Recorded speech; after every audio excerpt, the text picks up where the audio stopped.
Bonjour, alors aujourd'hui présentation de nouveau d'une maquette Dougram et ça tombe bien, il se trouve que c'est une maquette Dougram. Voilà, donc c'est le nom du robot en question. Maquette en 1.72 qu'on n'a jamais eu en version Robotech Defender, c'est ce qui m'a conduit à acheter donc cette maquette il y a des années parce que en fait c'est tout ce qui me manquait pour compléter un véhicule que je vous ai présenté il y a bien longtemps. Dans la collection Robotech Defenders de Revell, qui était donc le Recovery Unit, si je me rappelle bien. Et c'était quand même assez amusant, puisqu'en fait, visiblement, il présentait donc le backpack de ce robot Dougram, qui était donc transporté visiblement par ce gros camion. Or, on n'a jamais eu le Dougram en version 1.72 et encore moins son backpack. Donc, c'était quand même assez étrange de voir des photos de pièces qui n'étaient pas dans la maquette. Voilà, donc bon, à ma connaissance, ça n'a jamais été fait chez Revell. Ça existait par contre bien évidemment au Japon, et dès que j'ai eu l'occasion de tomber sur cette maquette, je l'ai bien évidemment prise. Donc, Combat Armor Dougram. Je ne vais pas revenir sur cette série inédite en France, ni sur les maquettes qu'on a eues par Revell Robotech Defenders, je vous en parle sans arrêt. Mais là, on voit quand même la différence avec ce qui était proposé en Europe et aux États-Unis. Les illustrations, c'est vraiment pas mal. Bon, les proportions sont assez étranges pour donner quand même au robot une pose dynamique. Bon, ça reste quand même très vendeur, ça reste quand même très sympathique, et en plus de ça on a droit à une image du pilote, du héros même de la série Dougram, qui visiblement, plutôt que de faire face à ses ennemis, tourne le dos, puisque bon, vous avez là d'ailleurs, en fait il me semble quand même que c'est des modèles du Crab Gunner que je vous ai présenté il n'y a pas si longtemps, donc c'est assez étrange. Voilà, donc là par contre nous avons des images du modèle monté et peint, mais comme c'est une toute petite boîte, c'est encore plus petit que d'habitude. Voilà, donc apparemment il est essentiellement en argent et en bleu nuit, j'allais dire, presque noir. Voilà, et vous voyez donc son fameux backpack en 1.72 qui me faisait défaut et que j'ai enfin. Voilà, et ici donc petite scénette, petit diorama présentant, comme je disais, le Crab Gunner au milieu, le Dougram d'un côté, le Soltic de l'autre. Voilà. Et visiblement, donc c'est une maquette vintage des années 80, et on voit qu'il était vendu à 500 yens, ce fameux Dougram. D'ailleurs, c'était la première maquette de Takara pour Dougram. Voilà. On a fait le tour de la boîte. Il est temps de voir à l'intérieur ce que ça donne. Alors, apparemment, je vous avais déjà présenté de toute façon des maquettes comme ça. C'est un peu comme ce que Takara avait fait d'ailleurs sur Votom, ça a exactement la même époque. Là, vous avez donc un petit fascicule avec le Dougram présenté dans une livrée couleur quand même très différente. Là, il n'est pas bleu nuit, il est plutôt cacadois. Voilà, avec un petit mot de Kunio Okawara, qui est quand même le méca designer de Dougram, de Votoms, de Gundam, de quantité de choses très très connues des années 80. Donc là, on a quand même quelques images couleurs présentant cette fois-ci le Dougram tel qu'on le voit visiblement dans la série. Les grappes en présence, il n'y en a pas beaucoup, il y en a 3, plus la pièce transparente qui est le cockpit. Les couleurs qui sont recommandées, je pense que c'est des marques Mr. Hobby, à l'époque c'était Gunze Sangyo.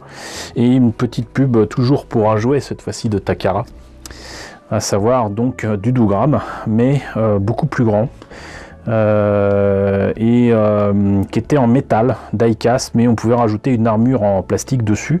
Mais vous voyez, il y avait donc ce qu'on pourrait appeler maintenant un inner frame, et c'était quand même fantastique, quoi. J'ai un pote qui les avait achetés, et il se trouve que c'est présenté en plus dans une boîte qui ressemble beaucoup à un bouquin. C'était vraiment pour moi, mais bon, vraiment du jouet de luxe, quoi.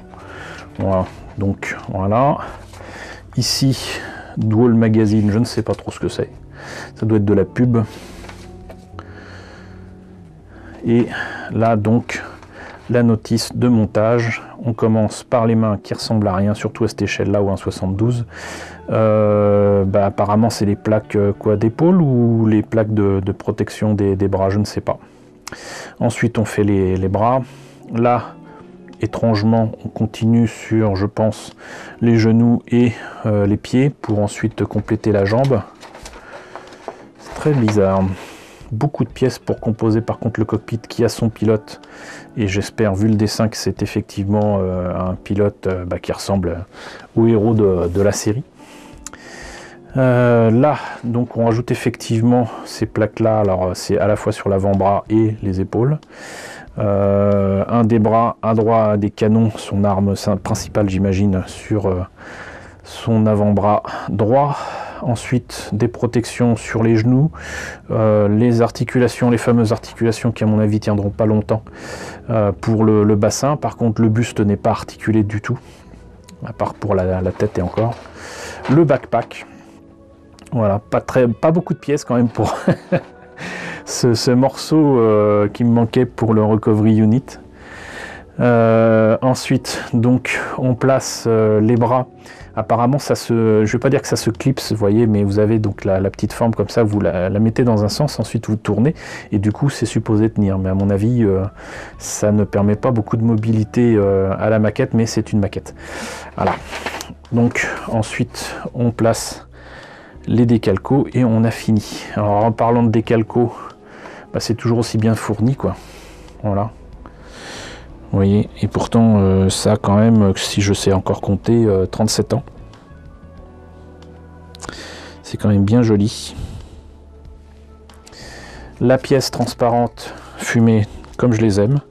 Sur la même époque d'ailleurs, aux États-Unis, ils faisaient la même chose avec les maquettes MPC de Star Wars. Donc j'ai un B-Wing, le TIE Interceptor, le X-Wing et tout ça. Toutes les pièces transparentes étaient fumées. Je ne sais pas si c'était...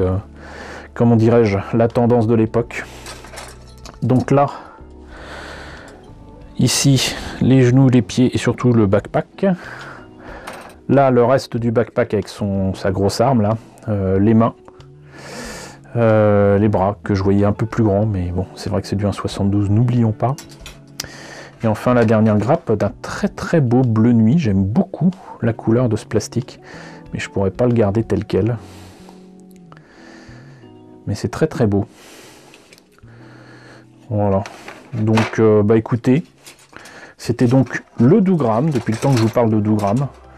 Là c'est le robot Dougram, le robot héros. Voilà. De cette série encore inédite en France. J'espère que la présentation de ce Dougram au 1,72 vous a intéressé. N'hésitez pas à me dire ce qu'il en est dans la section commentaires. N'hésitez pas à liker, c'est très important.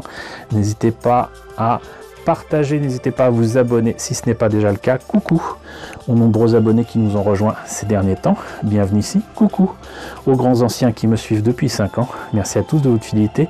Merci à tous de votre soutien sur Tipeee et sur Paypal. Surtout prenez soin de vous. Surtout en ce moment, je vous laisse avec la liste des contributeurs de la chaîne et je vous dis à très bientôt, promis, pour la présentation d'autres maquettes Dougram.